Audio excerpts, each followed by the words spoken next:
কোরআন জিন্দা মানুষের জন্য, মৃত মানুষের জন্য কোরআন নয়। হয়তো পড়লে সওয়াব হবে, কিন্তু সে আমল করতে পারবে না। পারবে কি? কোরআন হচ্ছে জীবিত ব্যক্তির জন্য গাইড বুক হিসাবে এসেছে। সেই কোরআনের বক্তব্য আজকে আমাদের শুনে যেতে হবে ইনশাআল্লাহ। কে কে থাকবেন হাত তুলে দেখান তো। নারায়ে তাকবীর। অনেকে হাত তুলছে না, বলে আমি থাকবই না, কোরআন শুনবই না। আর একবার হাত তোলেন, নারায়ে তাকবীর, নারায়ে তাকবীর। আসুন তাহলে কোরআন থেকে কথা শুনবো আজকে। আলহামদুলিল্লাহি নাহমাদুহু ওয়া নাস্তাঈনুহু ওয়া নাস্তাগফিরুহু ওয়া নাউযু বিল্লাহি মিন শুরুরি আনফুসিনা ওয়া মিন সাইয়্যাতি আ'মালিনা। من يهد الله فلا مضل له ومن يضلل فلا هادي له ونشهد أن لا إله إلا الله وحده لا شريك له ونشهد أن سيدنا وحبيبنا ومولانا محمدا صلى الله عليه وسلم عبد الله ورسوله الذي أرسله بالحق بشيرا ونذيرا وداعيا إلى الله بإذنه وسراجا وقمرا منيرا. فقد قال الله تعالى في كلام المجيد والفرقان الحميد: أعوذ بالله من الشيطان الرجيم.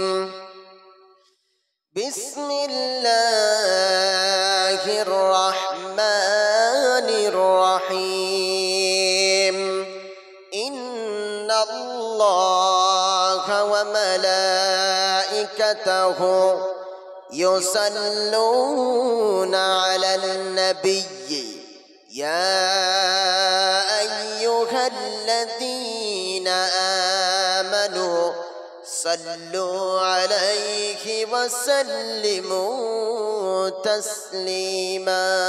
اللهم صل على محبت করে পড়ুন।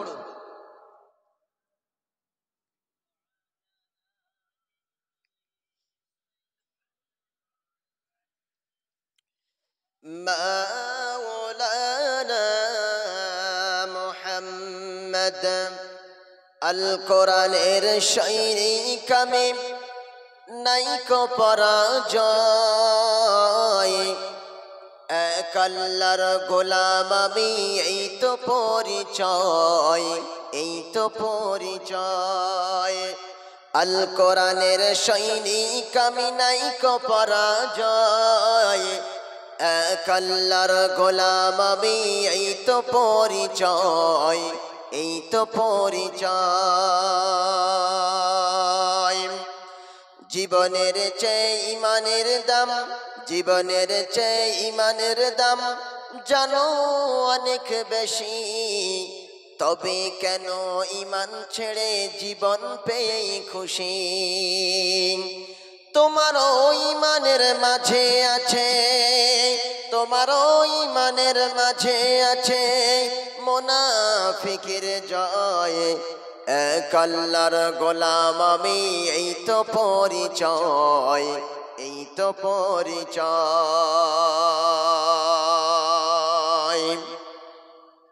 সর্বোপরি প্রশংসা নিমিত্ত হোক সেই মহান আল্লাহ রাব্বুল আলামিনের দরবারে, যিনি এক, যিনি অদ্বিতীয়, যিনি অবিনশ্বর, যিনি নিরঙ্কুশ, যার বিনা অনুমতিতে সূর্য পূর্ব থেকে ওঠে না, যার বিনা পারমিশনে সূর্য পশ্চিম দিকে ডোবে না, তিনি কে বলুন তো?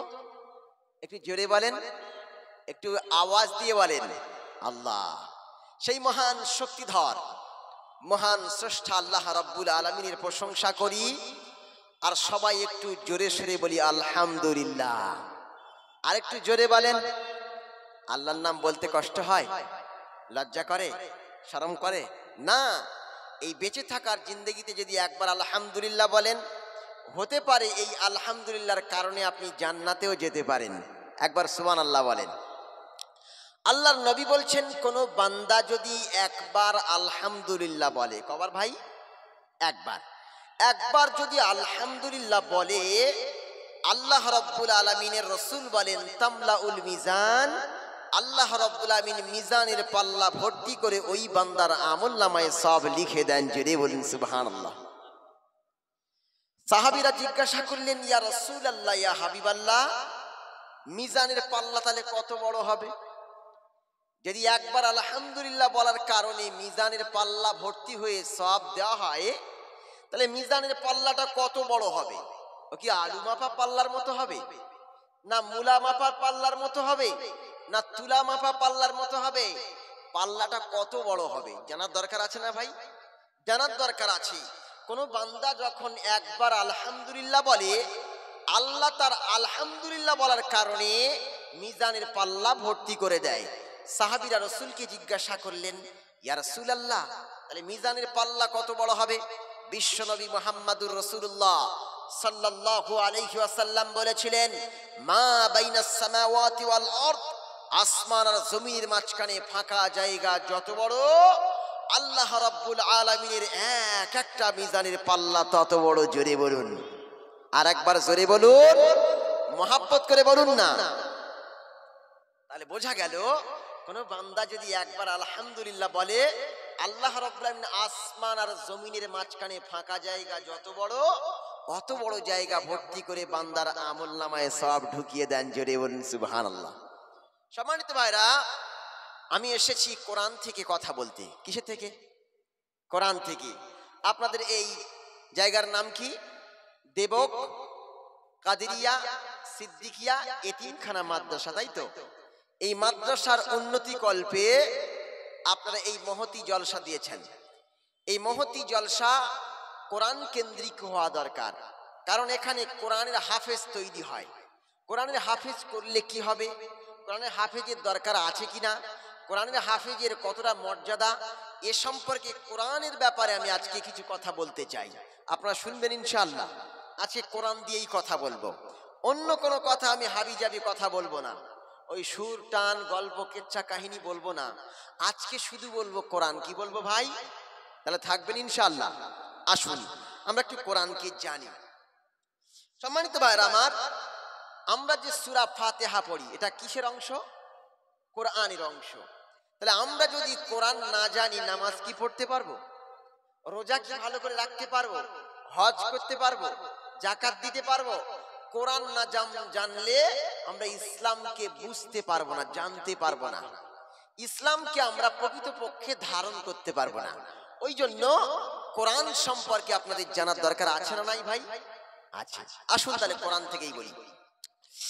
আল্লাহ রাব্বুল আলামিন কোরআন আল কারীমের মধ্যে বলেন, ও পৃথিবীর মানব মণ্ডলী শোনো, আমি রাব্বুল আলামিন আল্লাহ কোরআন আল কারীমের মধ্যে স্পষ্ট করে জানিয়ে দিলাম, এমন একটা কোরআন আমি পাঠিয়েছি যে কোরআন আল কারীমের ভিতরে কোন রকমের সন্দেহ তো দূরের করা কথা, নো ডাউট, এর ভিতরে কোনো সন্দেহ নাই। আল্লাহ রাব্বুল আলামিনের কিতাব কোরআন যখন আপনি খুললেন, খোলার সাথে সাথে জিনিস নাজিল করেছেন, ওই আল্লাহ রাব্বুল আলামিনের প্রশংসা শুরু হয়ে গেল, আলহামদুলিল্লাহি রাব্বিল আলামিন। আল্লাহ রাব্বুল আলামিন বলেন, আলহামদুলিল্লাহি রাব্বিল আলামিন, সমস্ত প্রশংসা ওই আল্লাহর, যিনি গোটা বিশ্ব চরাচরের একমাত্র পালনেওয়ালা রব। জোরে বলুন সুবহানাল্লাহ। এরপরে যখন একটা পৃষ্ঠা উল্টাবেন, পৃষ্ঠা উল্টানোর সাথে সাথে মহান আল্লাহ রাব্বুল আমিন কোরআন আল কারীমের পরিচয় তুলে ধরছে। ও পৃথিবীর মানব মণ্ডলী, অন্যান্য সমস্ত কিতাবের ভিতরে ভুল থাকতে পারে, সন্দেহ থাকতে পারে, সন্দিহান হয়ে যেতে পারে, কিন্তু কোরআন আল কারীমের ভিতরে একটা অক্ষর কেন, একটা শব্দের ভিতরে কোনো ভুল নাই। আল্লাহ রাব্বুল আমিন সেই চ্যালেঞ্জ করলেন আর বলে দিলেন গোটা পৃথিবীর মানব মণ্ডলীকে, আলিফ লাম মিম যালিকাল কিতাবু লা রাইবা ফীহ।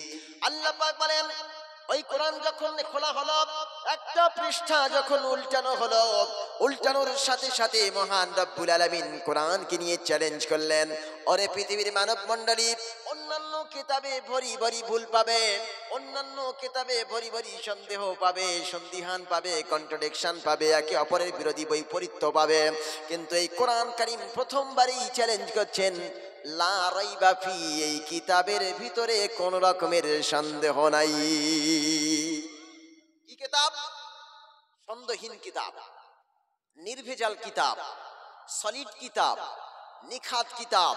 এর ভিতরে কোনো সন্দেহ তো দূরের কথা, ভুল চুক তো দূরের কথা, কোন রকমের সন্দেহ করার জায়গা নাই। জোরে বলবেন না সুবহানাল্লাহ। এই কোরআন কারীমের শিক্ষা দেওয়া হয় এই মাদ্রাসায়। এই জন্য আজকে আমি কোরআন থেকে কথা বলার জন্য আপনাদের কাছে এসেছি।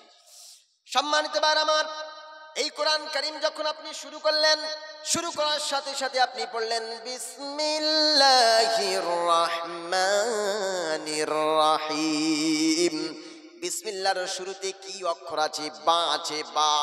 আর শেষে কি বলছে আল্লাহ পাক? বলছেন মিনাল জিন্নাতি ওয়ান নাস। তার মানে হলো কোরআন কারীমের শুরুর অক্ষর হলো বা, আর শেষের অক্ষর হলো সিন। বা আর সিন দুটোকে মিলিয়ে দিন, দেওয়ার পরে যে অর্থ তৈরি হয়, শব্দ তৈরি হয়, তার নাম হলো বাস। বাস মানে যথেষ্ট, দ্যাটস ফর ইনাফ, যথেষ্ট। আর কোনো জিনিসের প্রয়োজন নাই, কোনো কিতাবের প্রয়োজন নাই, কোনো গ্রন্থের প্রয়োজন নাই। বেদ লাগবে না, বাইবেল লাগবে না, রামায়ণ লাগবে না, মহাভারত লাগবে না, ত্রিপিটক লাগবে না, জিন্দাবেস্তা লাগবে না, গ্রন্থ সাহেব লাগবে না, পৃথিবীর অন্য কোনো কিতাবের প্রয়োজন নাই। একমাত্র অনলি ওয়ান একটি কিতাব, তার নাম হলো কোরআন কারীম। বা আর সিন মিলিয়ে দিন, বাস হয়ে যায়, যথেষ্ট। একটা মানুষের জীবন পরিচালনার জন্য এই কোরআন কারীম যথেষ্ট। জোরে বলুন সুবহানাল্লাহ। কি বুঝলেন? কোরআন বা আর সিন দুটোকে মিলিয়ে দিলেন, ব্যাস কোরআন হয়ে গেল। হয়ে গেল না? এইবার দেখেন কোরআন আল কারীমের প্রথমে সূরা ফাতিহার পরে কি সূরা আছে বলুন তো? সূরা আল ফাতিহা। কি আছে? সূরা আল ফাতিহা আছে। ফাতিহার পরে সূরা আল বাকারা। সূরা বাকারা আছে না? বাকারা মানে কি? গরু। আরে ভাই, আমরা তো মুসলমান, আমরা কোরআন জানতে হবে তো, আমাদের বুঝতে হবে তো। তাহলে আজকে একটু বুঝুন, আমি তো কোরআন দিয়েই বলতে এসেছি। বাকারা মানে গাভী, গরু। তার মানে আপনি যখন কোরআনের ভিতরে ঢুকছেন তখন গরু, আমি যখন কোরআনের ভিতরে ঢুকছি আমি তো কোরআন বুঝি না, কোরআন জানি না, আমি গরু হয়ে ঢুকছি। কি হয়ে রাগ করলেন? আমি তো আমাকেও বলছি, আমি প্রথমে ঢুকলাম, কোরআন বুঝি না তো, পড়লাম শুধু গরুর মতো পড়লাম, বুঝলাম না, তা গরু হয়ে ঢুকলাম। প্রথমে আছে কি? সূরা বাকারা মানে গরু। আল্লাহ গরু দিয়ে শুরু করেছেন, আমরা সবাই গরু। কোরআন না জানলে আমরা পশু, কোরআন জানলে আমরা মানুষ, কোরআন না জানলে পশু। তাহলে কোরআনের ভিতরে ঢুকে দেখলাম প্রথমবারই আমরা ঢুকে গরু হয়ে গেলাম। গরু থেকে ডেভেলপ করতে করতে করতে করতে যখন আমরা পুরো কোরআনটাই বুঝে গেলাম, পুরো কোরআনটাই মুখস্থ করে ফেললাম, পুরো কোরআন দিয়ে যখন জীবন পরিচালনা করলাম, আল্লাহ শেষে গিয়ে একটা সূরা দিলেন। ওই সূরার নাম হলো সূরা নাস। আর নাস শব্দের অর্থ হলো মানুষ। জোরে বলুন সুবহানাল্লাহ। তার মানে আল্লাহ রাব্বুল আমিন বলেন, ও পৃথিবীর মানব মণ্ডলী, তোমরা গরু হয়ে প্রবেশ করলে আর গোটা কোরআনকে বুঝে আমল করলে, তারপরে তোমরা নিখাত সলিড নির্ভেজাল মানুষ, জান্নাতি মানুষ হয়ে বাইর হয়ে যাবি। আল্লাহ প্রত্যেকটার ভিতরে সিগনিফিকেন্স রেখেছেন, গুরুত্ব আছে, মহত্ব আছে, এর বোঝার ব্যাপার আছে। আমরা কোরআন শুনতে চাই না, বলে কোরআন শুনলে হুজুর ঘুম পায়। আরে ভাই, কোরআন শুনতেই তো হবে। আল্লাহ এত বড় একটা কিতাব, যে কিতাবের ভিতরে 6666 আয়াত, যে কিতাবের ভিতরে 114টি সূরা, যে কিতাবের ভিতরে 30টি পারা, যে কিতাবের ভিতরে কত হাজার জবর জের পেশ, কত হাজার শব্দ, কত লক্ষ আপনার কিনা নোক্তা দিয়ে আল্লাহ রাব্বুল আমিন পৃথিবীর মানুষের কাছে পাঠিয়েছেন। এমনি পাঠিয়েছেন? কি জন্য পাঠালেন? গোটা মানুষকে তো বোঝার জন্য। বোঝার জন্য পাঠায়নি। আরে ভাই, আমি কিভাবে গোসল করব, আমি কিভাবে নামাজ পড়ব, আমি কিভাবে ব্যবসা করব, আমি কিভাবে রাজনীতি করব, আমি কিভাবে সমাজনীতি করব, আমি কিভাবে রাষ্ট্রনীতি করব, সকল বিষয় তো কোরআন থেকে জানতে হবে, তাই না? আমরা কি করি? আমরা শুধু কোরআনকে ফলো করি দুই জায়গায়। ক জায়গায় ভাই মুরব্বী? ক জায়গায়? দু জায়গায়। একটা হচ্ছে মাদ্রাসায়, আর একটা মসজিদে। এই দু জায়গায় আমরা কোরআনকে ফলো করি, এছাড়া কোনো জায়গায় কোরআনকে ফলো করি না। ব্যবসায় যখন যাবেন কোরআন বাদ দিয়ে সুদকে ফলো করে, আবার যখন সায়েন্স পড়তে যাবে তখন আবার নাস্তিক্যবাদকে ফলো করে। কি বলে? মানুষ নাকি বাঁদর থেকে তৈরি হয়েছে, নাউজুবিল্লাহ, ওটাকে তারা ফলো করে। আবার দেখবেন যখন রাজনীতি করতে যাবে তখন সোশ্যালিজম, ন্যাশনালিজম, ক্যাপিটালিজম, মানুষের তৈরি মতবাদকে ফলো করে। তার মানে হলো আমার মাদ্রাসার মসজিদ কোরআন দিয়ে চলে, আমার রাজনীতি চলে অন্য মানুষের মতবাদ দিয়ে, আমার সমাজনীতি চলে মানুষের তৈরি মতবাদ দিয়ে, আমার ব্যবসা নীতি চলে মানুষের তৈরি মতবাদ দিয়ে। গোটা বিশ্বের কোরআন এবং হাদিস দিয়ে চলে না। আমার শুধু মসজিদ আর মাদ্রাসা চলে কোরআন দিয়ে, আর পৃথিবীর সবকিছু চলে মানুষের বায়ানার বক্তব্য দিয়ে। পূর্ণাঙ্গ মুসলমান হতে পারি না। কি মুসলমান? পূর্ণাঙ্গ মুসলমান হতে পারি। কি করে মুসলমান হব? আমরা তো কোরআন দিয়ে আমরা জীবন পরিচালনা করি না। আসুন আজকে কোরআন নিয়ে একটু গবেষণা করি। কোরআনের নাম হলো কোরআন। কোরআনের নাম কি? কোরআনের নাম কি? কোরআন। আমরা যখন আমাদেরকে কোনো বেধর্মী জিজ্ঞাসা করবে, আচ্ছা তুমি তো ভাই মুসলমান, শুধু মুসলমানই দিলে মুসলমান হওয়া যায় না, আগা কেটে দিলে মুসলমান হওয়া যায় না। মুসলমান হতে গেলে বিশ্বাস এবং কর্ম করতে হয়, তারপরেই কিন্তু মুসলমান হওয়া যায়। আমরা তো বাপের নাম সলিমউদ্দিন, আমার নাম কলিমউদ্দিন, আমি বাপ সূত্রে মুসলমান হয়েছি, কারণ আমাকে তো মুসলমান হতে হয়নি, বাপ সূত্রে পেয়ে গেছি। ওই জন্য বলি আজকে আসুন কোরআন নিয়ে একটু বুঝি। কোরআন শব্দের অর্থ হচ্ছে অধিক পাঠ করা হয়েছে এমন কিতাব। করাআ ইয়াকরাউ কুরআনান মানে পাঠ করা, করাআ ইয়াকরাউ কিরাআতান, কিরাআতান মানে পাঠ করা। আর কোরআন শব্দের অর্থ হচ্ছে বেশি পাঠ করা হয়েছে এমন কিতাব। জুড়ে বলুন সুবহানাল্লাহ। আচ্ছা আমি প্রশ্ন করি একটা, পৃথিবীতে এমন একটা কিতাবের নাম বলুন যে কিতাবটা সবচেয়ে বেশি পড়া হয়েছে, বলতে পারবেন মুরব্বী? সবচেয়ে বেশি পড়া হয়েছে এমন একটা কিতাবের নাম বলুন তো। হ্যাঁ, কোরআন। সত্যি বলছেন? বুঝে বলছেন তো? হ্যাঁ, কোরআন, ঠিক বলেছেন। কোরআন হচ্ছে একমাত্র কিতাব যে কিতাব পৃথিবীতে সবচাইতে বেশি তেলাওয়াত করা হয়েছে। কারণ পৃথিবীতে প্রায় 200 কোটি মুসলমান বসবাস করে। ওই 200 কোটি মুসলমানের কাছে প্রত্যেক বাড়িতে একটা করে হলেও কোরআন আছে। তার মানে হলো গোটা বিশ্বের প্রায় 200 কোটি কোরআন আছে, কমপক্ষে 200 কোটি।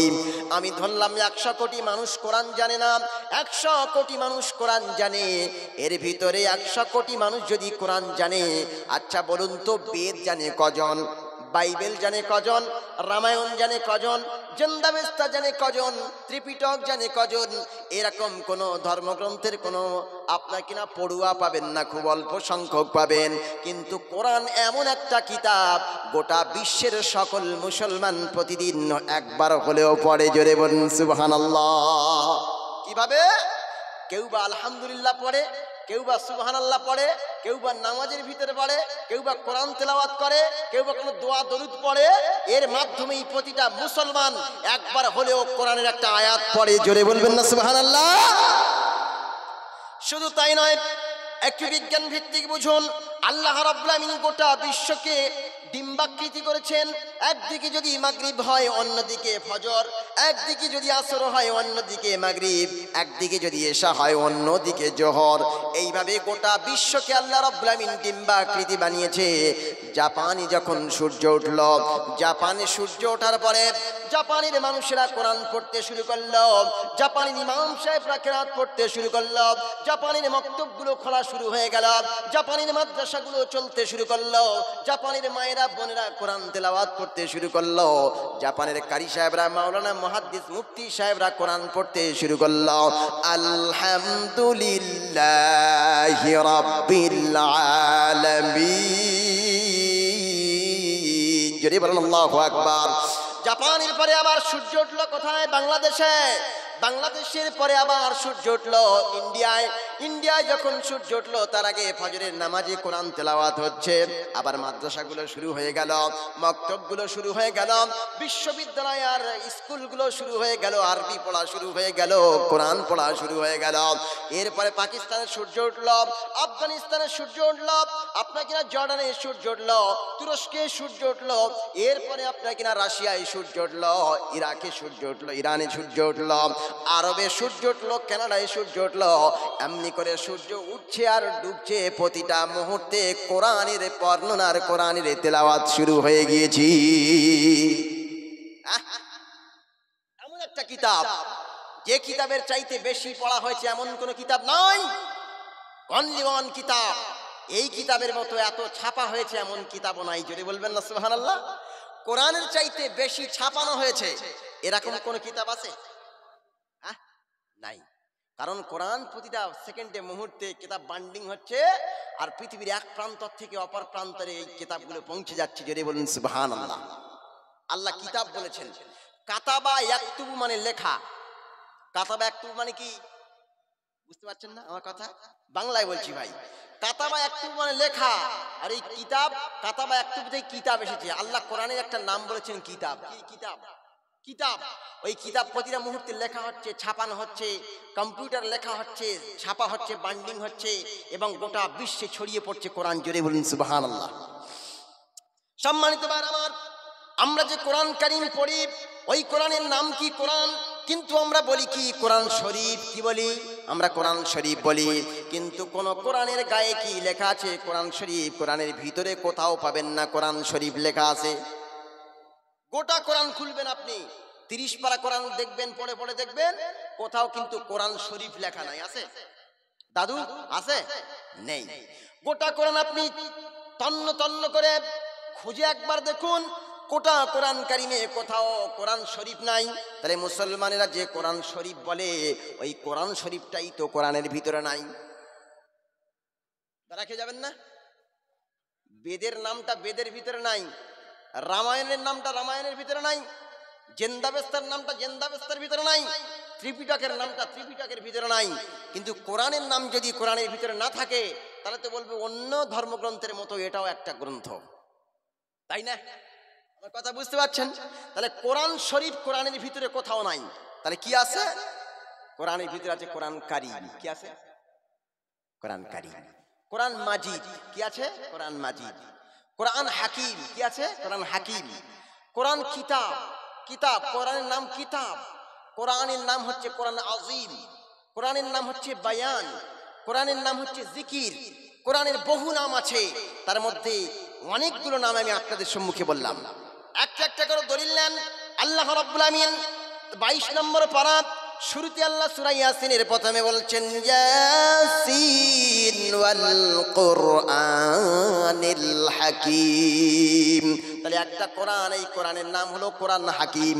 এরপরে আপনি 27 পারায় যান। 27 পারা সূরা ওয়াকিয়ার ভিতরে আল্লাহ রাব্বুল আমিন বলেন ইন্নাহু লাকুরআনুন কারীম। কোরআনের নাম হচ্ছে কোরআন কারীম। এরপর আপনি 30 পারায় যান। 30 পারা সূরা বুরুজের শেষে আল্লাহ রাব্বুল আমিন বলেন বাল হুয়া কুরআনুম মাজিদ ফি লাউহিম মাহফুজ।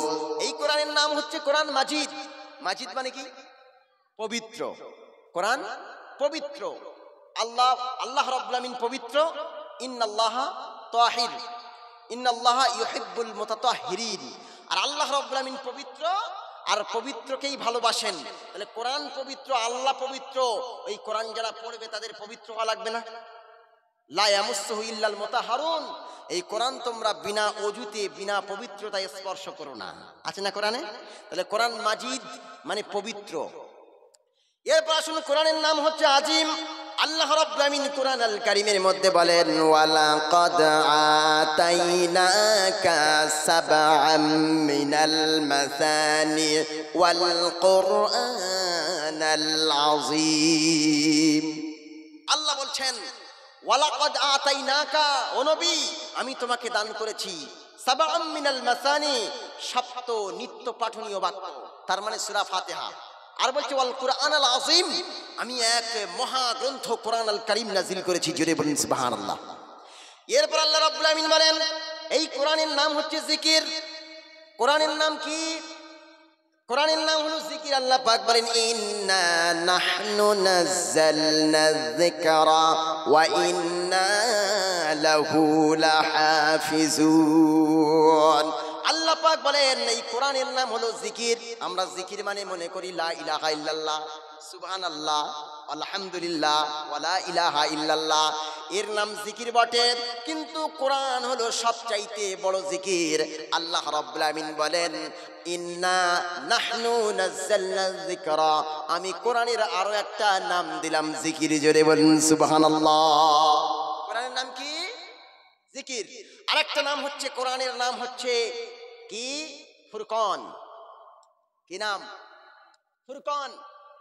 আল ফারকু বাইনাল হাক্কি ওয়াল বাতিল, যে কোরআন হক এবং বাতিলের মাঝখানে পার্থক্য ভূষিত করে, হক কথার বাতিল কথার মাঝখানে পার্থক্য করে কোরআন। কে করে? কোরআন করে। আল্লাহ বলছেন তাবারাকাল্লাযী নাযালাল ফুরকানা আলা আবদিহি লিয়াকুনা লিল আলামিনা নাযীরা। এখানে আল্লাহ কোরআনকে ফুরকান বলেছেন। তাহলে কতগুলো নাম বললাম বলুন তো? অনেক নাম বললাম না? কোরআন আজীব, এক আশ্চর্য কিতাব। এই সম্পর্কে যখন রাসূলুল্লাহ সাল্লাল্লাহু আলাইহি ওয়াসাল্লাম কোরআন পড়ছিল, সেই সময় জিনেরা কোরআন শুনেছে। জিনেরা কোরআন শুনে বলেছিল ইন্না সামি'না কুরআনান আজাবা, আমরা এক আশ্চর্য কিতাব শুনেছি। এরকম কিতাব আসমানের নিচে জমিনের উপরে আর কেউ কোনোদিন শোনে নাই। একটা আজিম কিতাব, এই আশ্চর্য কিতাব, এর নাম হচ্ছে কোরআনে আজীব, আশ্চর্য কিতাব। যদি বলুন সুবহানাল্লাহ। তাহলে আমরা বুঝতে পারলাম না? কেউ যদি আমাদের জিজ্ঞাসা করে কোরআনের নাম কি, কি বলবেন? কোরআন কারীম, কোরআন হাকিম, কোরআন মাজিদ, কোরআন ফুরকান, কোরআন বায়ান, কোরআন তিবিয়ান, কোরআন জিকির, কোরআন ফুরকান। এছাড়া কোরআন আরো নাম আছে, কোরআন আযীম। বহু নাম আমি আপনাদের কাছে বললাম। কেউ যখন জিজ্ঞাসা করে আপনারা বলে দেবেন কোরআন কারীম। কি বলবেন? আজকের থেকে কোরআন শরীফ বলা ছেড়ে দেবেন। কারণ কি বললাম? কোরআন শরীফ বলতে পারবেন, সমস্যা নাই, কিন্তু কোরআনের ভিতরে যে নামটা আছে ওইটা বলা উত্তম না ভাই? আমাকে কেউ যদি বলে হুজুর, কেউ যদি বলে মুফতি সাহেব, কেউ যদি বলে মাওলানা সাহেব, সমস্যা আছে? সমস্যা নাই, কিন্তু আমার আধার কার্ডে যে নামটা আছে, আমার প্যান কার্ডে যে নামটা আছে, আমার আইডেন্টি কার্ডে যে নামটা আছে, ওই নামটা হচ্ছে এভিডেন্স, দলিল ভিত্তিক নাম, আমার প্রুফ ভিত্তিক নাম। ওই নামটা ধরে ডাকলে আর কেউ কাটতে পারবে না। আমি আলেম হতে পারি নাও পারি, মুফতি হতে পারি নাও পারি, আমি মাওলানা হতে পারি নাও পারি, কিন্তু আমি ইমরান আনোয়ার। তাহলে কোরআন শরীফ হতে পারে নাও পারে, কেন? কোরআন কারীম তো বটেই, আল্লাহ কোরআনে বলেছেন। ওই জন্য বিভিন্ন নাম আমি আপনাদের কাছে বললাম। আমরা এমন একটা কোরআন পড়ি যে কোরআন প্রত্যেকটা অক্ষর কোরআন, প্রত্যেকটা শব্দ কোরআন, প্রত্যেকটা আয়াত কোরআন, প্রত্যেকটা সূরা কোরআন, তাই না ভাই? একটা অক্ষর বাদ দিলে কি কোরআনের পূর্ণতা থাকবে? বাদ দেওয়া যাবে? কেউ পারবে? কেউ একটা যোগ করতে পারবে? এখন ইমাম সাহেব পড়ছে ইযা জাআ বাসরুল্লাহি ওয়াল ফাতহ। কি পড়লাম? ইযা জাআ বাসরুল্লাহ, কিন্তু আসলে কোরআনের মধ্যে কি আছে? ইযা জাআ নাসরুল্লাহ। এই নুনের নকতা যদি আমি বার নিচে দিয়ে দিই তাহলে বাসরুল্লাহ হয়ে গেল না? আচ্ছা বলুন তো, ইমাম সাহেবের পিঠে আর চামড়া থাকবে?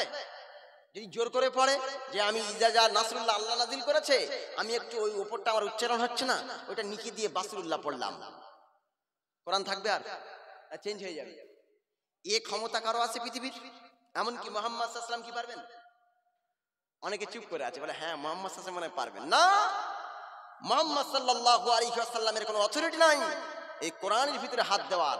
কোরআনের ভিতরে যদি মুহাম্মদ সাল্লাল্লাহু আলাইহি ওয়াসাল্লাম হাত দিয়ে কোনো পরিবর্তন করেন পরিবর্তন করেন, সংশোধন করেন, সংযোজন করেন, বিয়োজন করেন, এক্সটেনশন করেন, বিয়োগ করেন, আল্লাহ রাব্বুল আমিন কঠোর ভূমিকা পালন করবেন। আল্লাহ রাব্বুল আমিন বলেন, আমার নবীরও কোনো পরিবর্তন করার ক্ষমতা নাই। আল্লাহ পাক কোরআনুল কারীমের মধ্যে স্পষ্ট করে বললেন, ও পৃথিবীর মানব মণ্ডলী শোনো, ওয়ালাউ তাকাওয়ালা আলাইনা বাদাল আকাবিল লা আখাযনা মিনহু বিল ইয়ামিন সুম্মা লাকাতা'না মিনহুল ওয়াতিন। আল্লাহ পাক বলেন, ও পৃথিবীর মানব মণ্ডলী শোনো, ওয়ালাউ তাকাওয়ালা আলাইনা বাদাল আকাবিল, আমার নবী যদি কোরআনের ভিতরে কোনো কথাকে আমার নামে চালিয়ে দেয়, পরিবর্তন করে দেয়, বাদ দিয়ে দেয়, ঢুকিয়ে দেয়, সংশোধন করে, বিয়োজন করে, প্লাস করে, মাইনাস করে, বাদ দিয়ে দেয়, আমি আল্লাহ কঠোর ভূমিকা পালন করব। ওয়ালাউ তাকাওয়ালা আলাইনা বাদাল আকাবিল লা আখাযনা মিনহু বিল ইয়ামিন সুম্মা লাকাতা'না মিনহুল ওয়াতিন। তাহলে কি করব? আমার নবী যদি কোনো হাত দিয়ে লিখে দেয়, হাতটা চেপে ধরবো, ডান হাতকে চেপে ধরবো, অথবা আমি আল্লাহ রাব্বুল আমিন আমার শক্তিশালী হাত দিয়ে রাসূলের কণ্ঠনালীকে ছিঁড়ে ফেলে দেব। রাসূলের লেখার কোনো সুযোগ নাই, আর লিখতে তো পারতেন না। কিন্তু যদি মুহাম্মদ সাল্লাল্লাহু আলাইহি ওয়াসাল্লাম মুখ দিয়ে উচ্চারণ করে বলে যে এখানে পরিবর্তন করো, আমার বাণীর উপরে যদি কোন রকমের কলম চালায়, কোন রকমের কথা চালায়, তাহলে আমি কঠোর ভূমিকা পালন করবো, রাসূলের কণ্ঠনালী ছিঁড়ে ফেলে দেব। তাহলে কোরআনের ভিতরে কর্তৃত্ব শুধু আল্লাহর। কার? শুধুমাত্র আল্লাহ। এর পরিবর্তন আর হবে না, কিয়ামত পর্যন্ত হবে না। যেমন আছে অবিকল তেমনই থাকবে। সুবহানাল্লাহ বলবেন না? সম্মানিত ভাইরা আমার, এই কোরআনুল কারীম আমাদের কাছে এসেছে, আমরা সেটাকে মূল্যায়ন করতে পারি নাই। আমরা কি করি? তাতে কাপড় জড়িয়ে আর তাকের উপরে রেখে দিই। কোরআন পড়ার দরকার নেই। কি কোরআন পড়ার দরকার নাই? দেখবেন ঠিক রমজান মাস শেষ, ঈদের আগের দিন মায়েরা কি করে? ওই তাকে থেকে কোরআনটা নিচে নামায়, নামিয়ে বলে, বাবা একটু ওযু করে সেই কোরআনটা নামিয়ে দে তো। ওর গায়ে ঝুল পড়ে ভর্তি হয়ে গেছে। কি হয়ে গেছে? ঝুল পড়ে কালো হয়ে গেছে।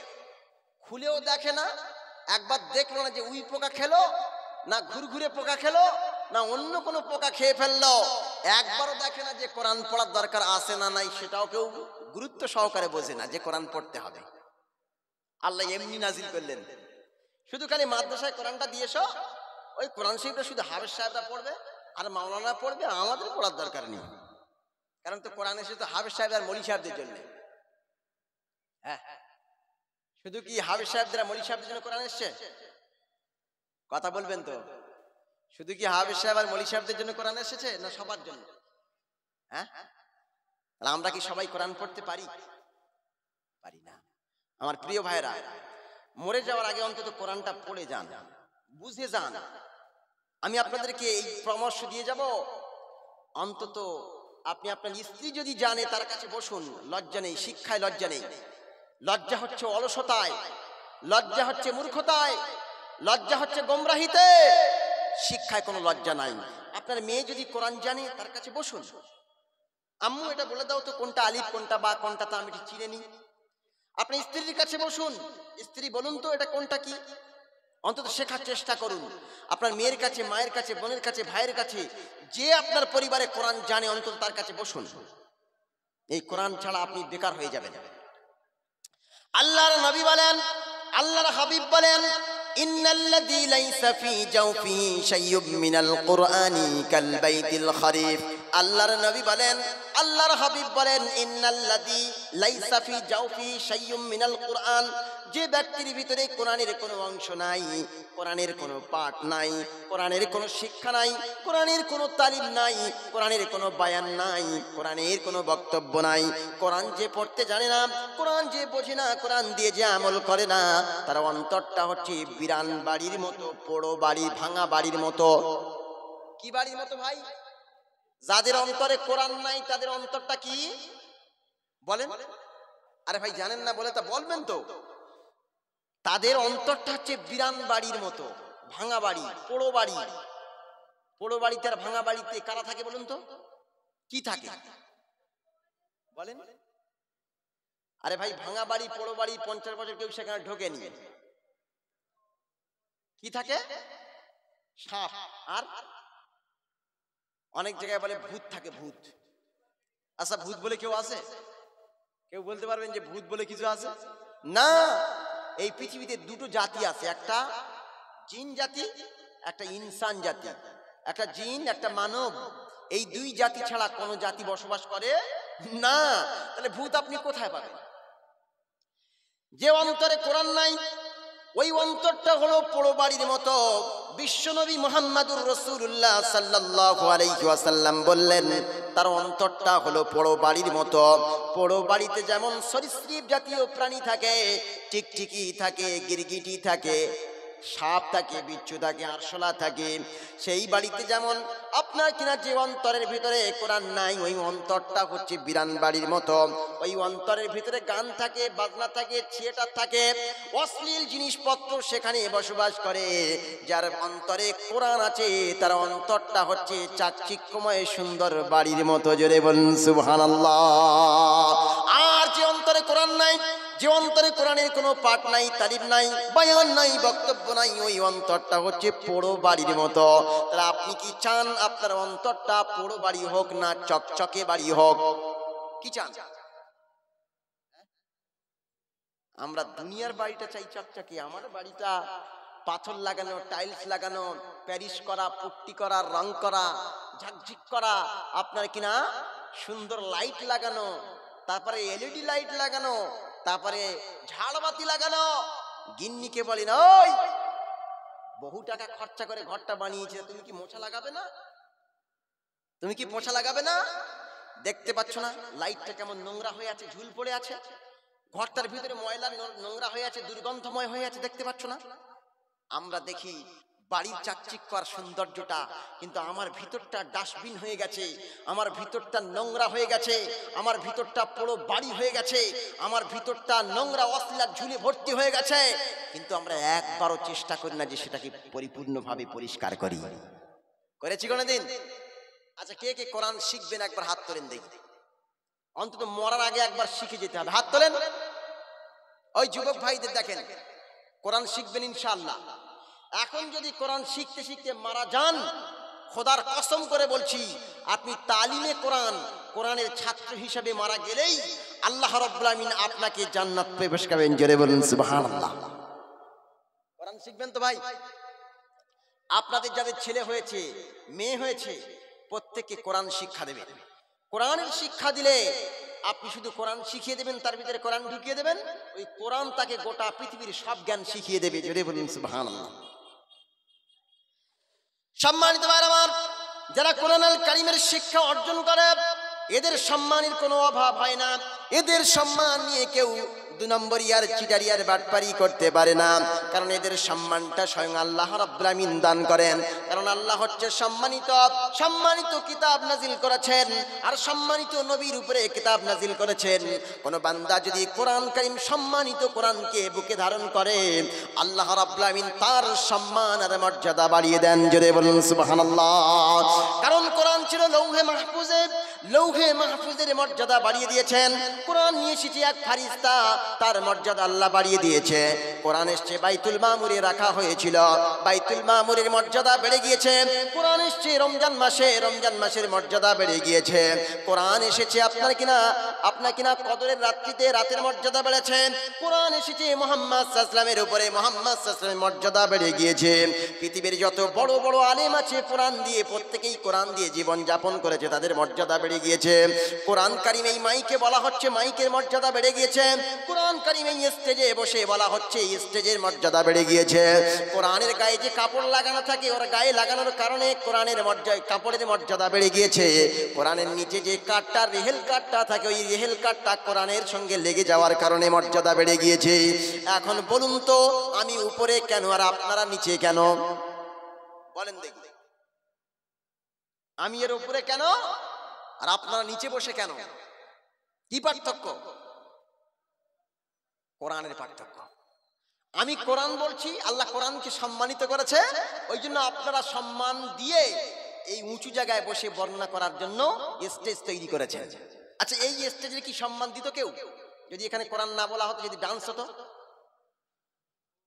যদি ডান্স হতো, এখানে কনসার্ট হতো, তাহলে কি কেউ সম্মান দিত? দিত না। কিন্তু এই কোরআন এখানে বর্ণনা করা হচ্ছে বলে স্টেজের মর্যাদা বেড়েছে। জোরে বলবেন না সুবহানাল্লাহ? এখন শুনুন, এই কোরআন কারীম আপনি যদি অর্জন করেন, ধারণ করেন, কি হবে?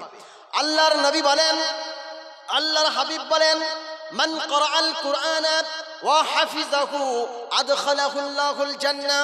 আল্লাহর নবী হাদিস শরীফের মধ্যে বলছেন, মান ক্বরাআল কুরআন, যে ব্যক্তি কোরআন পাঠ করে, ওয়া হাফিজাহু, মুখস্থ করে, ওয়া আমিলা বিহি, তার দ্বারা আমল করে, আদখালাহুল্লাহুল জান্নাহ, আল্লাহ রাব্বুল আমিন তারে জান্নাতে প্রবেশ করাবেন। জোরে বলুন সুবহানাল্লাহ।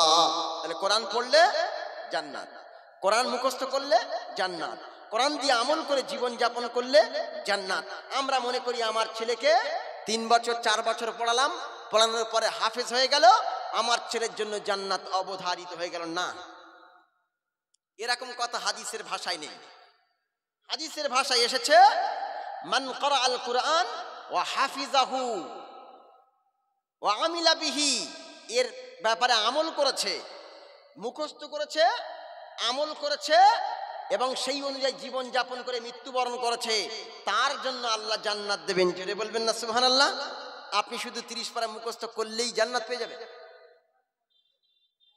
30 পারা মুখস্থ করলে জান্নাত? তাহলে এত সহজ? তারা সবাই তো সবকিছু করা বাদ দিয়ে শুধু কোরআন মুখস্থ করতো। কোরআন মুখস্থ করতে হবে, বুঝতে হবে, আমল করতে হবে, তবেই জান্নাত। তবে কি জান্নাত?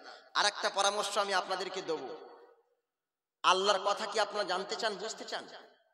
চান তো? মসজিদে দেখবেন বাংলায় কোরআন আছে। কি আছে? বাংলায় কোরআন আছে। ওই বাংলা কোরআনটা কমপক্ষে জীবনে 5 বার পড়বেন। কবার? প্রথম থেকে শেষ পর্যন্ত বাংলায় পড়বেন, যে আল্লাহ কি বলেছে আমি আমার ভাষায় বুঝবো। সমস্ত প্রশংসা আল্লাহর, যিনি দয়ালু এবং কৃপাবান। তারপর কি, ইয়্যাকা না'বুদু ওয়া ইয়্যাকা নাস্তাঈন, তোমারই ইবাদত করি, তোমার কাছেই সাহায্য প্রার্থনা করি। ওই বাংলা পুরো কোরআনটা পড়বেন, দেখবেন অন্তত কিছু হলেও আপনার কিনা 10% হলেও বাংলায় আল্লাহর ভাষা বুঝতে পারবেন। জোরে বলুন সুবহানাল্লাহ। আচ্ছা সম্মানিত ভাইরা, আমাদের কি কোরআন পড়তে কষ্ট হয়? কষ্ট হয় না? তাহলে কোরআন কেন শিখি না? কোরআনের মুযাকারা কেন করি না? কোরআন নিয়ে অনুধাবন কেন করি না? আফালা ইয়াতাদাব্বারুনাল কোরআন, তারা কি কোরআন নিয়ে গবেষণা করে না? তারা নিয়ে চিন্তা ভাবনা করে না? এসেছে মুসলমান জাতির উপরে কোরআন, এই মুসলমান জাতি কোরআন ছেড়ে দিয়েছে। আজ পাশ্চাত্য সভ্যতার মানুষেরা, খ্রিস্টানরা, ইহুদিরা, তারা কোরআনকে গবেষণা করে আজ বিজ্ঞানকে উন্নত বানিয়ে উন্নতির চরম শিখরে পৌঁছে যাচ্ছে, আর মুসলমান হচ্ছে উন্নতির একদম নিম্ন শিখরে নেমে গিয়েছে। আমরা কোরআন ছেড়ে দিয়েছি। ओ मुअज़्ज़ज़ थी मुसलमान हो कर हम खार बने हो तारिके কোরআন हो कर, তারা সম্মানিত হয়েছে মুসলমান হয়ে কোরআনকে আঁকড়ে ধরে, আর আমরা অপমানিত হয়েছি কোরআনকে ছেড়ে দিয়ে। ওই জন্য কোরআনকে আমরা গাইড বুক বানাতে পারিনি। কি বানাতে পারিনি? গাইড বুক বানাতে পারিনি, জীবনের একমাত্র কিতাব বানাতে পারিনি। ওই জন্যই আমাদের আজকের অপমান, অপদস্থ। গোটা বিশ্বের দিকে লক্ষ্য করুন, মায়ানমারে মার খাচ্ছে কে? মোল্লা মার খাচ্ছে। বাংলাদেশে মার খাচ্ছে কে? মোল্লা মার খাচ্ছে। ভারতে মার খাচ্ছে কে? মোল্লা। পাকিস্তানে কে মার খাচ্ছে? মোল্লা। আফগানিস্তানে মার খাচ্ছে মোল্লা। আপনার কিনা জর্ডানে মার খাচ্ছে মোল্লা। ফিলিস্তিনে মার খাচ্ছে মোল্লা। কাশ্মীরে মার খাচ্ছে মোল্লা। কেন এই মোল্লাগুলো মার খাচ্ছে কেন বলবেন তো? এই মোল্লাগুলো মার খাচ্ছে এই জন্য এরা কোরআন ছেড়ে দিয়েছে। এরা কোরআন ছেড়ে দিয়েছে, এই জন্য সবচাইতে নিকৃষ্ট জাতিতে পরিণত হচ্ছে। আর যারা কোরআনকে আঁকড়ে ধরছে, তা নিয়ে গবেষণা করছে, নতুন নতুন জিনিস আবিষ্কার করছে, আজকে পৃথিবী তাদেরকে সম্মান জানাচ্ছে। আর আমরা আমাদের রাসূলের আনিত বাণীকে আমরা ছেড়ে দিয়েছি, এই জন্য সবচাইতে অপমানিত হচ্ছে।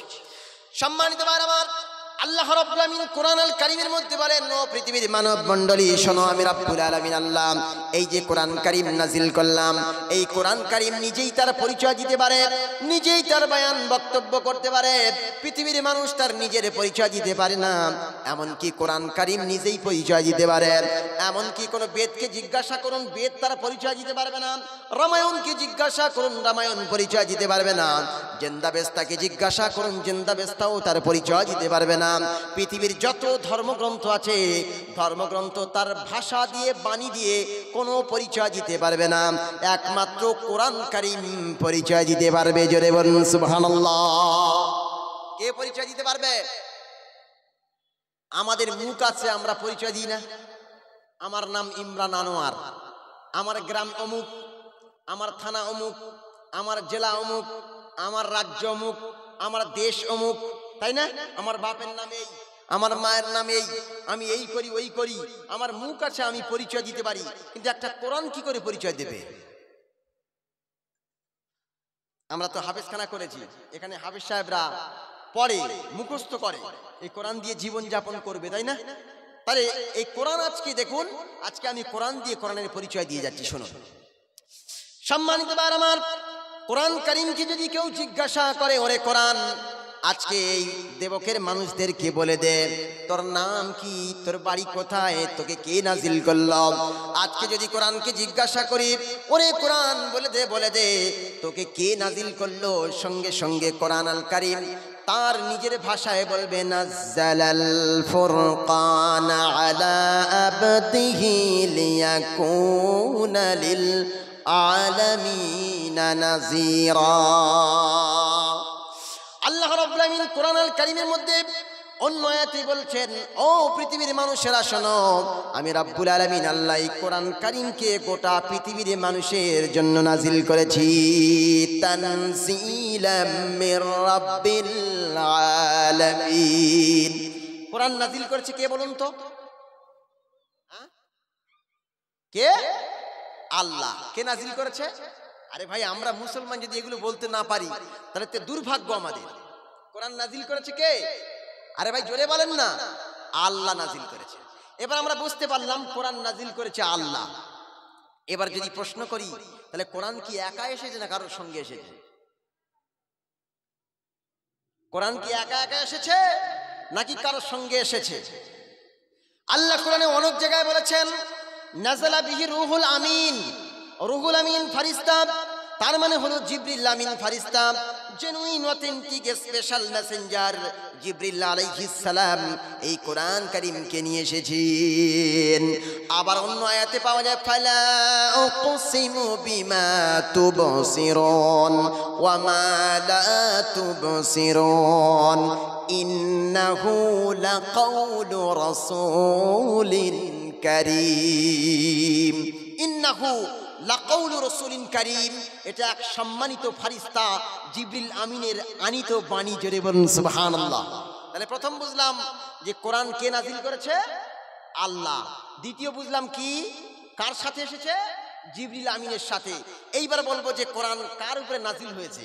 কার উপরে বলুন তো? রাসূলুল্লাহ সাল্লাল্লাহু আলাইহি ওয়াসাল্লামের উপরে। এই কথাটা আল্লাহ রাব্বুল আমিন কোরআনের ভিতরে দিয়ে দিয়েছেন। তার মানে কোরআন পরিচয় দিতে পারে। নিজেই কোরআন বলছেন, আমিনু বিমা নুজ্জিলা আলা মুহাম্মাদিন ওয়া হুয়াল হাক্কু মির রাব্বিহিম। আল্লাহ পাক বলছেন ঈমান আনো ওই জিনিসের প্রতি, আমিনু বিমা নুজ্জিলা আলা মুহাম্মাদ, যেটা মুহাম্মদ সাল্লাল্লাহু আলাইহি ওয়াসাল্লামের উপরে নাজিল হয়েছে। জোরে বলবেন না সুবহানাল্লাহ। বুঝতে পারলাম। এবার কোরআন নাজিল হয়েছে মুহাম্মদ সাল্লাল্লাহু আলাইহি ওয়াসাল্লামের উপরে। এইবার বলবো, কোরআন তুমি যখন এসেছিলে, তোমার বাড়িতে এক জায়গায় ছিল, আর তুমি পৃথিবীতে এসেছো মেহমান হয়ে। কি হয়ে? মেহমান হয়ে এসেছো।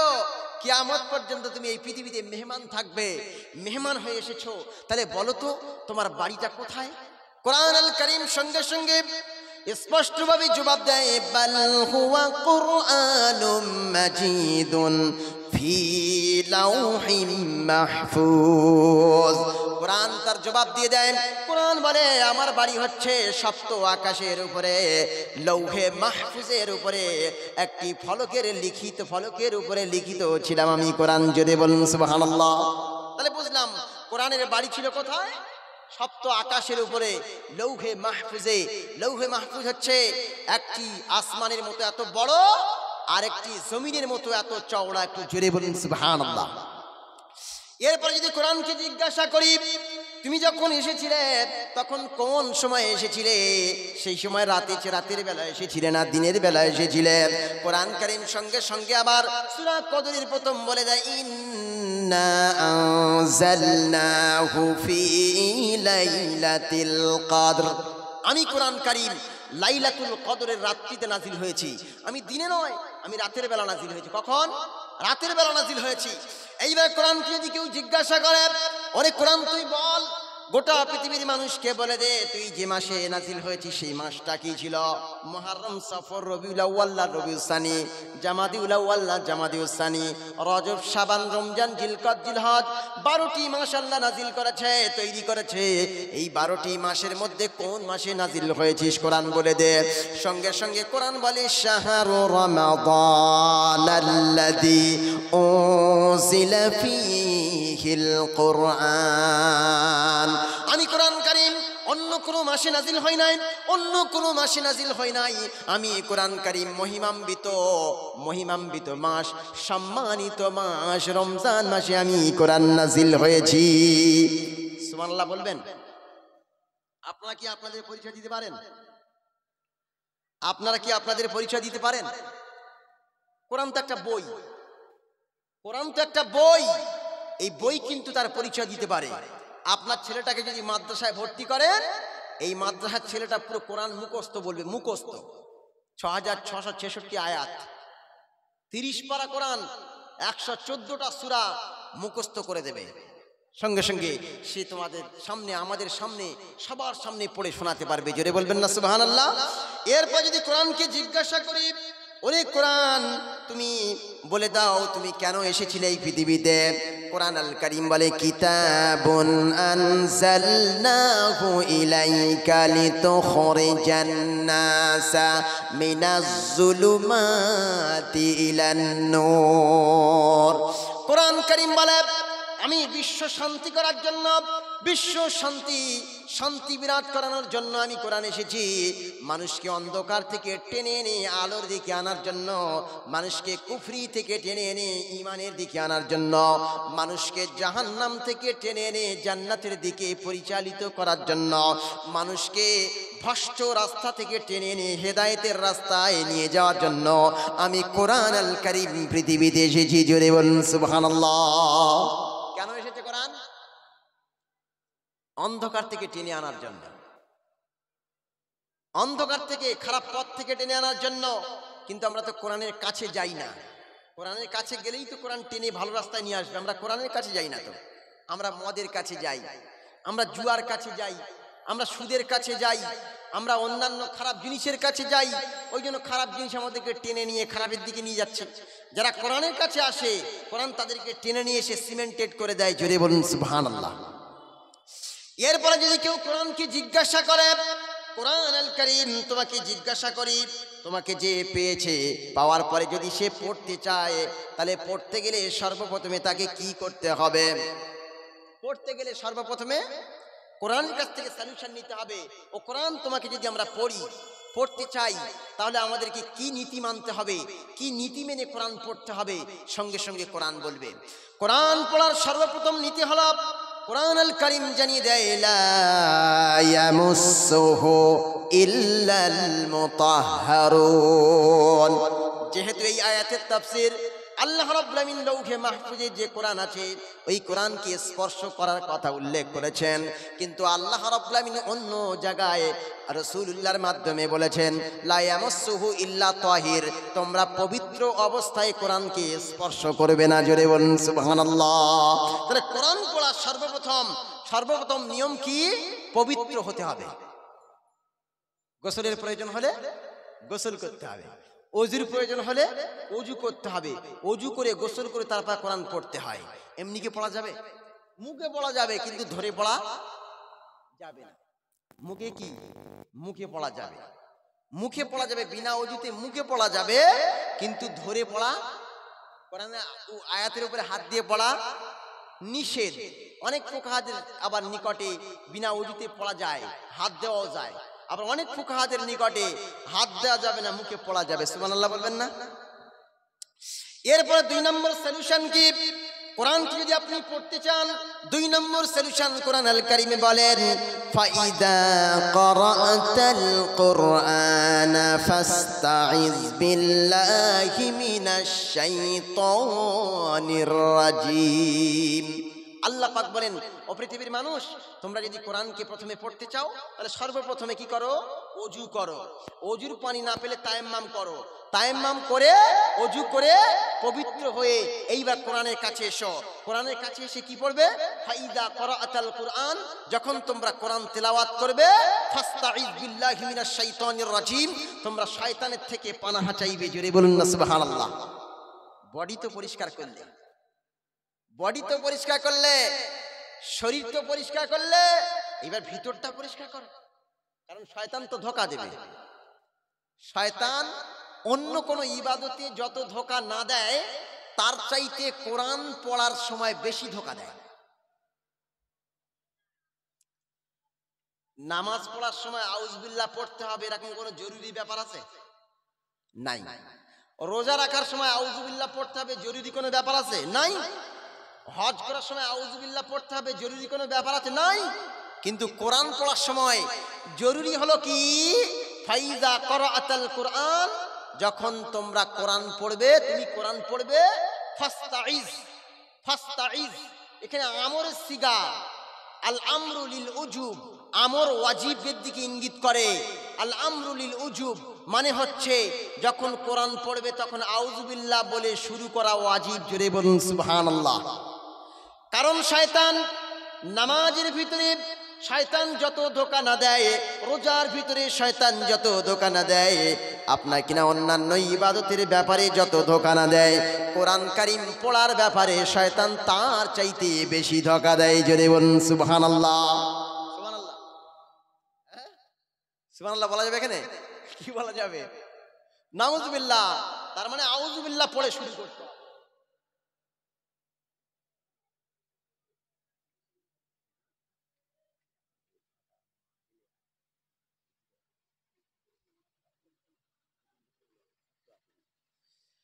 সম্মানিত ভাইরা, তাহলে আমরা বুঝলাম যে কোরআন পড়তে গেলে, বসো এখানে, কোরআন পড়তে গেলে সর্বপ্রথম অজু, দ্বিতীয় নম্বর কি পড়তে হবে? কি করতে হবে? আউযুবিল্লাহ পড়তে হবে। এইবারে তৃতীয় নম্বর পয়েন্ট হলো, এইবারে বলুন তো যে কোরআন কেমন করে পড়তে হবে? কোরআন সঙ্গে সঙ্গে জানিয়ে দেয়, ওয়ারাত্তিলিল কুরআনা তারতিলা, তারতিবের সঙ্গে পড়তে হবে। কেমন পড়তে হবে? তারতিবের সঙ্গে। তারতিবটা কি? রাসূলুল্লাহ সাল্লাল্লাহু আলাইহি ওয়াসাল্লাম হাদিসের মধ্যে জানিয়েছে, রাসূলুল্লাহ একটু টেনে পড়তেন। আরেক হাদিসে এসেছে রাসূলুল্লাহ প্রত্যেক আয়াতে থেমে পড়তেন। তাহলে টেনে আর থেমে কেমন? টেনে আর থেমে এইরকম, আলহামদুলিল্লাহি রাব্বিল আলামিন, টান দিলাম, থাম দিলাম, টেনে থেমে, এর নাম তারতিব।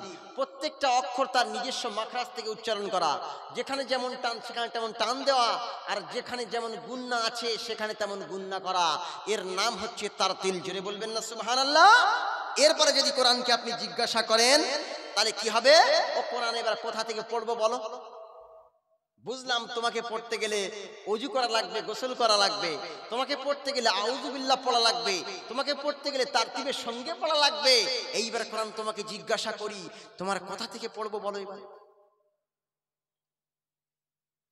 সঙ্গে সঙ্গে কোরআন আল কারীম জানিয়ে দেয়, পৃথিবীর মানুষেরা শোনো, কোরআন আল কারীম বলেন, ফাকরাউ মা তায়াসসারা মিনাল কুরআন।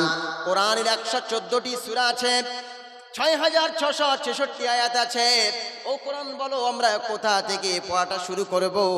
কোরআন কারীম বলেন, ও পৃথিবীর মানব মণ্ডলী, তোমাদের যেখানে সহজ হয় সেখানেই পড়ো। জোরে বলুন সুবহানাল্লাহ। আপনি কি সূরা নাস জানেন? নাস মুখস্থ, নাসটা পড়ুন। আপনি সূরা ফাতিহাটা জানেন? ফাতিহাটাই পড়ুন। আপনি সূরা কাউসার জানেন? কাউসারটাই পড়ুন। আপনি সূরা বাকারা জানেন? বাকারাটা পড়ুন। আপনি সূরা জিলজাল জানেন? জিলজালটাই পড়ুন। যেখানে সহজ সেখানেই পড়ুন। নামাজের ভিতরে কমপক্ষে 3টে আয়াত পড়তে হবে। কটা আয়াত?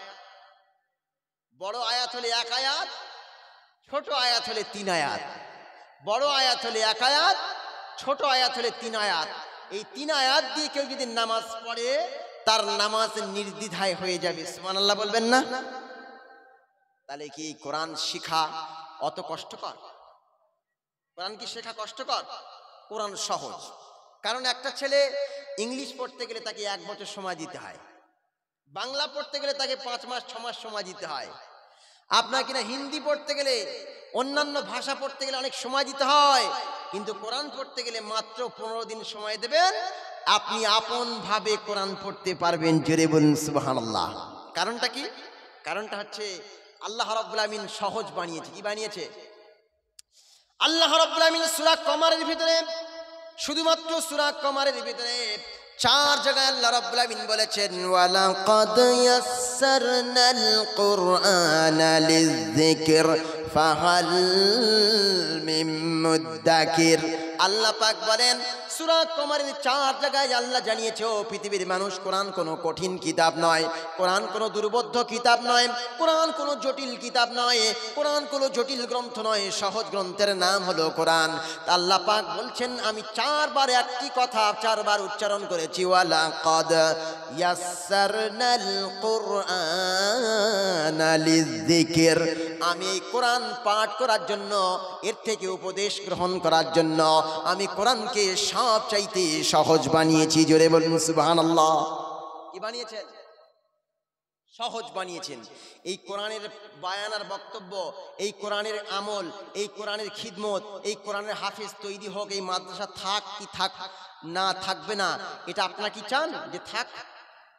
চান যে মাদ্রাসা থাক, কোরআন হোক, নাকি মাদ্রাসা শেষ হয়ে যায়? এটা কি চান? অন্যান্য জায়গায় দেখবেন, অন্যান্য রাজ্যে মাদ্রাসাগুলোকে অনেক সময় ব্যান করা হয়েছে। কি করা হয়েছে? ব্যান করে দেওয়া হচ্ছে। কিন্তু পশ্চিমবাংলা আলহামদুলিল্লাহ বহু মাদ্রাসা বেসরকারি ভাবে চলছে। সবই আপনাদের দানে, সবই আপনাদের খিদমতে, সবই আপনাদের পরামর্শে, সবই আপনাদের অক্লান্ত পরিশ্রমে এই মাদ্রাসাগুলো চলে আসছে। কোরআনের খিদমত চলছে। এই কোরআনের খিদমত থাকবে না বন্ধ হয়ে যাবে? কোনটা চাইছেন আপনারা?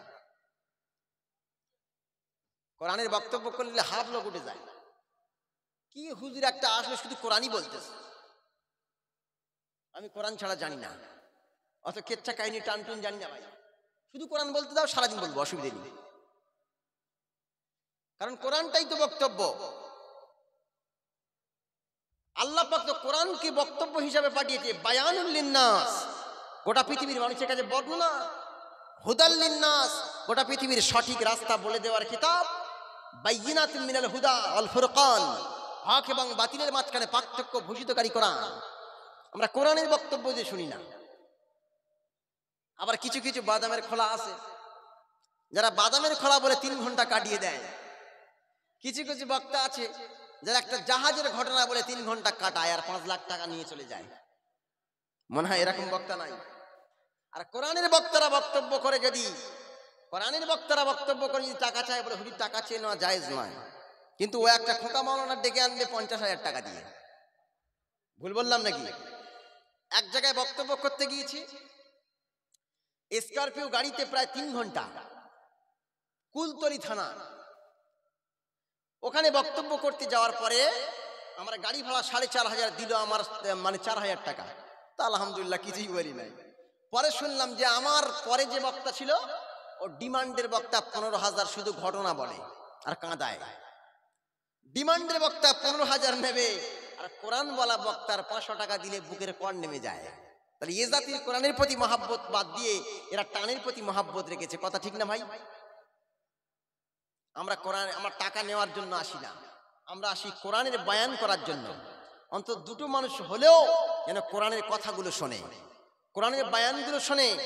আল্লাহ কি বলতে চাইছেন, আল্লাহ কি জানাতে চাইছেন, আল্লাহ কি প্রেসক্রিপশন দিয়েছেন, আল্লাহ কি সলিউশন দিয়েছেন, আল্লাহ কি প্রেসক্রিপশন দিয়েছেন, আল্লাহ কিভাবে আমাদের জন্য মানে জীবনের সলিউশনগুলো দিয়েছেন, সেগুলো তো আমরা বলি না। বলি যেই দেখছি যে একটা আয়াতের পরে দুটো আয়াত শুরু করি, মজলিস ফাঁকা হয়ে যায়, হুজুর কোরআন বলতে এসে গেছে। আরে আমি কথা বললে ভুল হতে পারে, আমি কথা বললে ত্রুটি হতে পারে, কিন্তু কোরআন দিয়ে যে কথা বলবে তার কোনো ভুল হবে না। মান ক্বালা বিহি সাদাকা, যে ব্যক্তি কোরআন থেকে কথা বলে সত্য কথা বলে। অমান হাকামা বিহি আদালা, যে ব্যক্তি কোরআন থেকে বিচার করে সে ন্যায় বিচার করে। অমান আমিলা বিহি উজিরা, যে ব্যক্তি কোরআনের ডাইরেকশন মেনে আমল করে সে পুরস্কার প্রাপ্ত হয়। অমান দাআ ইলাইহি হুদিয়া ইলা সিরাতিম মুস্তাকিম, আর যে ব্যক্তি কোরআনের দিকে মানুষকে আহ্বান করে সেই ব্যক্তি সঠিক পথের দিকে আহ্বান করে। জোরে বলুন সুবহানাল্লাহ। বক্তব্য কি খুব টাইট হয়ে যাচ্ছে নাকি? হ্যাঁ, মানুষ টাইট হয়ে গেছে না? হবে না আর, কারণ এখন তো অল্প সময়ে সবকিছু পাওয়া যায়, তাই না? এখন কেউ আর লণ্ঠন জ্বালাতে চায়, হারিকেন মুছতে চায়, হ্যাচাক লাইটটা জ্বালবে কেউ, বলবে একটা শুধু সুইচ মেরে দে। তা কোরআন অত বুঝে লাভ নেই, কোরআন বোঝার দরকার নেই। ও শুধু আলেমরা মাথা খারাপ করুক, ও হাফেজরাই শুধু পড়ুক, আর মুফতি সাহেবরা পড়ুক, মা পড়ুক, ও কাজ আমাদের নয়। ওরে বাবা, কোরআনের কথা বললে ভয়তে একদম আটকে ওঠে। আল্লাহ যেখানে বলছে সহজ আর আমরা সেটা বলছি কঠিন, তাহলে আল্লাহ বেশি বোঝে না আমরা বেশি বুঝি? বলেন, কথা বলবেন তো? আল্লাহ বেশি জানেন না আমরা বেশি জানি? তাহলে আল্লাহ যখন বলছে সূরা কমারের 4 জায়গায়, ওয়ালাকাদ ইয়াসসারনাল কুরআনা লিযিকর, আমি তোমাদের জন্য কোরআনকে সহজ বানিয়েছি, আর আমরা সবাই নিজেরা কঠিন বানিয়েই ফেলেছি। একবার কোরআনের কাছে আসেন, কোরআন একবার পড়তে শুরু করেন, আপনি চিন্তা করুন তো, গোটা পৃথিবীতে বেদের কোনো হাফেজ আছে? বাইবেলের, রামায়ণের, মহাভারতের, জেন্দাবেস্তার, ত্রিপিটকের, গ্রন্থ সাহেবের, পৃথিবীর যত ধর্মগ্রন্থ আছে একটা আপনি খুঁজে বের করুন যে বেদের হাফেজ আছে। তাহলে কোরআন যদি সহজ না হবে, তাহলে পৃথিবীতে প্রায় 3 কোটির বেশি হাফেজ সাহেব, জোরে বলুন সুবহানাল্লাহ। 3 কোটি মানুষ এই কোরআনকে বুকে ধারণ করলো কি করে নির্ভুল ভাবে? এটা একবার ভাবেন না? একবার চিন্তা করেন না?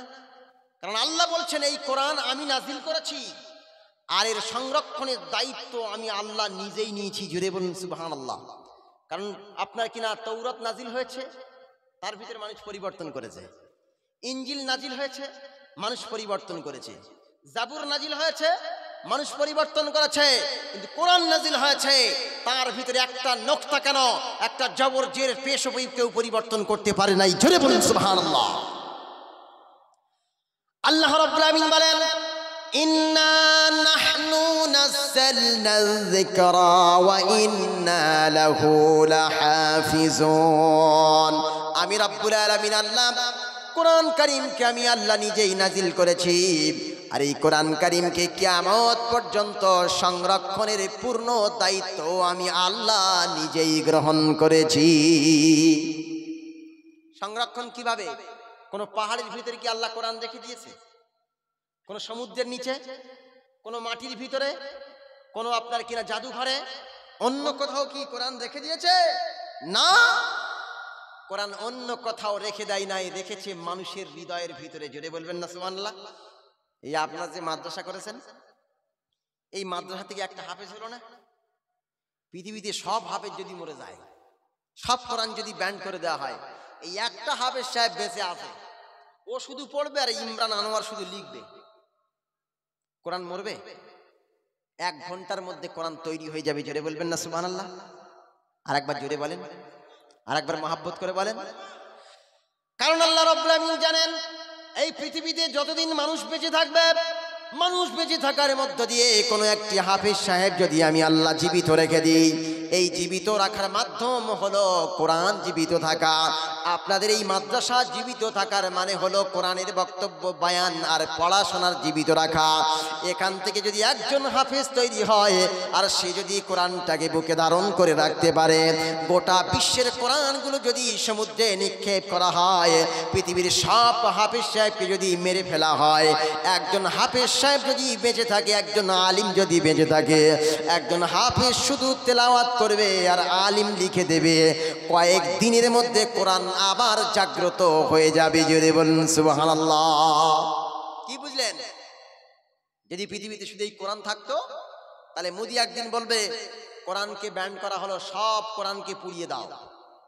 অন্যান্য দেশের মানুষ বলবে কোরআনগুলোকে ব্যান করে দাও, সমুদ্রে ফেলে দাও, কোরআনগুলোকে অচল করে দাও, বাজেয়াপ্ত করে দাও, সব নষ্ট করে দাও।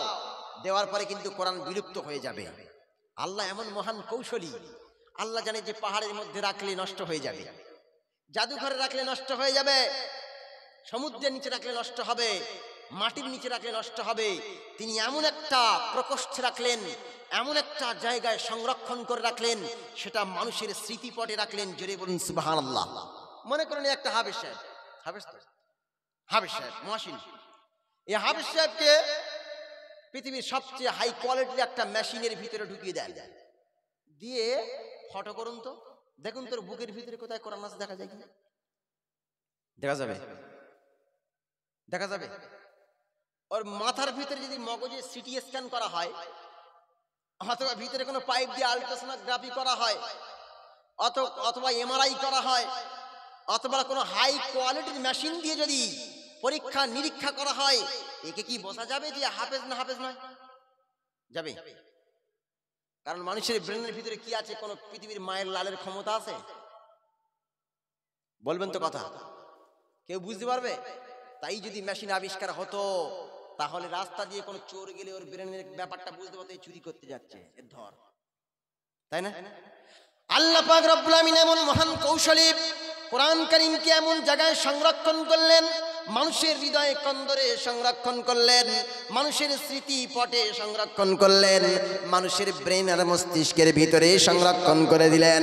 পৃথিবীর যত বড় স্বৈরাচার বাদশা হোক না কেন, যদি সে চেষ্টাও চালায়, পৃথিবীর সব হাফেজ সাহেবগুলোকে আমি এইভাবে পরীক্ষা নিরীক্ষা করে, ফটোগ্রাফ করে, আল্ট্রাসোনোগ্রাফি করে, অন্য আপনাকে এমআরআই করে, অন্য কোনো পরীক্ষা নিরীক্ষা করে আমি দেখবো ওদের বুকের ভিতরে কোথায় কোরআন আছে। যদি এরকম হাফেজ সাহেবগুলোকে বাহির করতে পারতো, তাহলে পৃথিবীর সব হাফেজ সাহেবকে আপনার কিনা কৌশলভাবে হত্যা করে দিত, দিয়ে পৃথিবীর সব কোরআনগুলোকে নষ্ট করে দেওয়ার চেষ্টা করত। পৃথিবী থেকে কোরআন বিলুপ্ত হয়ে যেত, বিলুপ্ত হয়ে যেত। তাহলে কোরআন আল কারীমের একটা বয়ান ভুল প্রমাণিত হতো। আল্লাহ পাক বলেন, ইন্না নাহনু নাযালনা যিকরা ওয়া ইন্না লাহু লাহাফিজুন। এই কোরআনের স্রষ্টা আমি আল্লাহ, এই কোরআনের অথর আমি আল্লাহ, এই কোরআনের ক্রিয়েটর আমি আল্লাহ। এই কোরআন কারীমকে আমি নাজিল করেছি, আর কোরআন কারীমকে সংরক্ষণের দায়িত্ব আমি আল্লাহ পূর্ণ হস্তে গ্রহণ করেছি। সম্ভব? কোরআনকে নিভানো সম্ভব?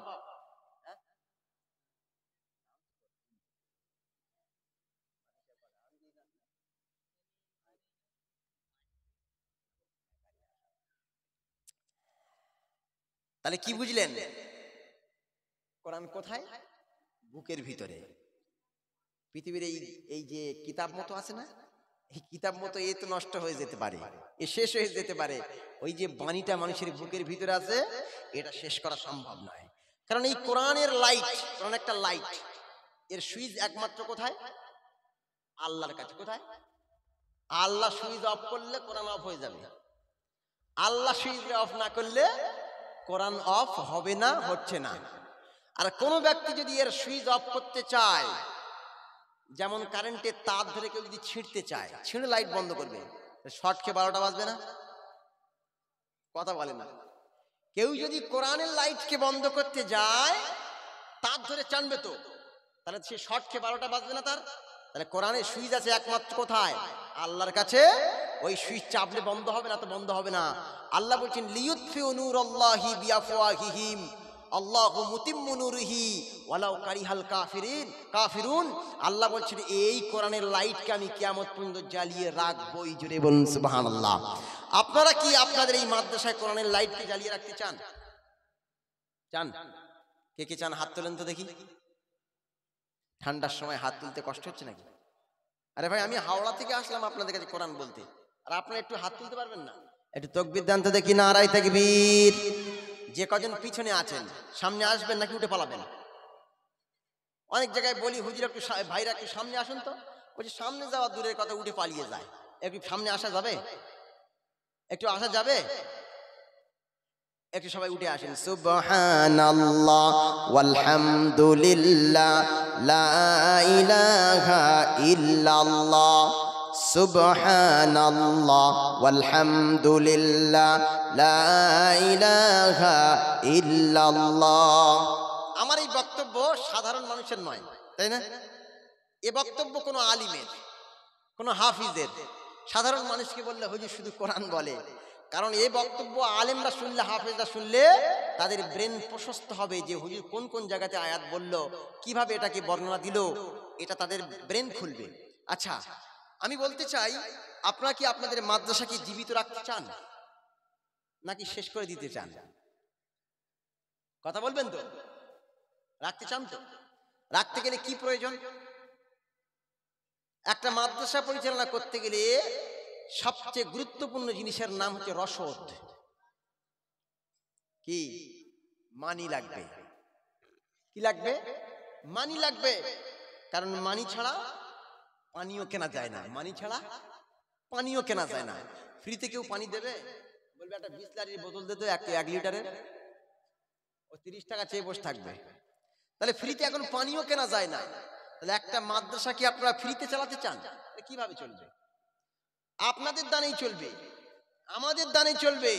এই মাদ্রাসাকে যদি আমরা জীবিত রাখতে চাই, তাহলে আমাদের কি করার দরকার আছে? 10 টাকা 20 টাকা দান করার দরকার আছে নাকি? আছে কি না? কেউ উঠবেন না। পারলে দেবেন, না পারলে আলহামদুলিল্লাহ। কারণ এই সম্পত্তি, এই টাকা পয়সা, বাড়ি গাড়ি দিয়েছে সব আল্লাহ। আমরা যখন পৃথিবীতে এসেছিলাম তখন কি টাকার মালিক হয়ে এসেছিলাম?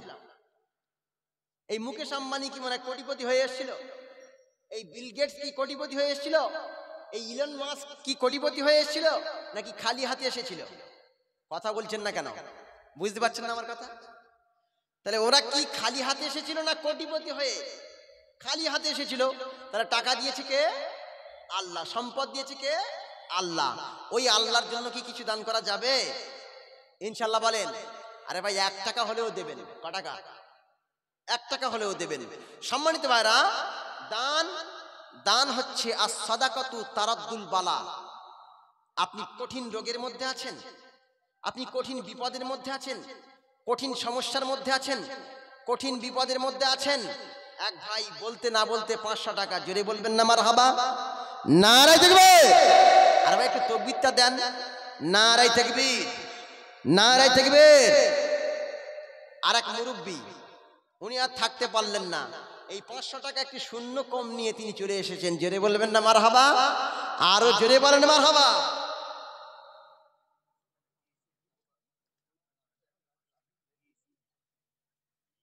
মাশাআল্লাহ, মাশাআল্লাহ। আমাদের মুরব্বি 500 টাকা দিয়েছে এর আগে একটা জানলা করার টাকা দিয়েছে। আর এখন উনি কোরআনের সম্মান রাখার জন্য, বক্তার সম্মান রাখার জন্য, এই মজলিসের সম্মান রাখার জন্য আরো 50 টাকা। জোরে বলবেন না মারহাবা? আরো জোরে বলেন না মারহাবা? নারায়ে তাকবীর। আপনি কি কঠিন বিপদের মধ্যে আছেন? ক্যান্সার রোগে আক্রান্ত, সুগার রোগে আক্রান্ত, আপনি কি জটিল আর কঠিন রোগে আক্রান্ত? আল্লাহর কাছে বলুন, আর ওই বালা মুসিবত থেকে বাঁচার জন্য দান করুন। কারণ রাসূলুল্লাহর কথা, একটা বুলেট মিস হতে পারে, একটা লক্ষ্য ভ্রষ্ট হতে পারে, একটা তীর মিস হতে পারে, একটা কোনো আপনার কিনা লক্ষ্যকে ভ্রষ্ট করে দিতে পারে, কিন্তু রাসূলুল্লাহর কথা একটাও মিস হতে পারে না। রাসূলুল্লাহ বলছেন as-সাদাকাতু তারাদ্দুল বালা। যে ব্যক্তি দান করবে, আল্লাহ রাব্বুল আমিন তাকে আসমানি, জিসমানি, জমিনি সব রকম বালা মুসিবত থেকে হেফাজত করবেন। জোরে বলুন সুবহানাল্লাহ। আমি চাইছি 1000 টাকা। ক হাজার?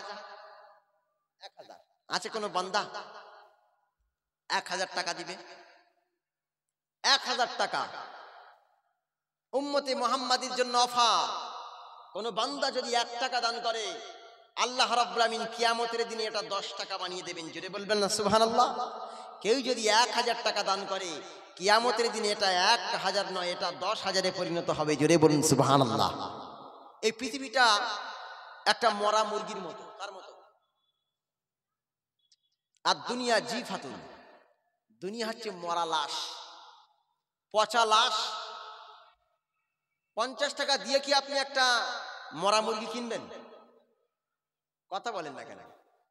মরা মুরগি কি আপনি 50 টাকা দিয়ে হলেও কিনবেন? না, কিনবেন না, কারণ এই মরা মুরগির দাম নাই। আল্লাহর নবী বলছেন আর দুনিয়া জিফাতুন অতুল্লাবুহা কিলাব, আর এই দুনিয়া অর্জন করছে, এই দুনিয়া অর্জনকারী হচ্ছে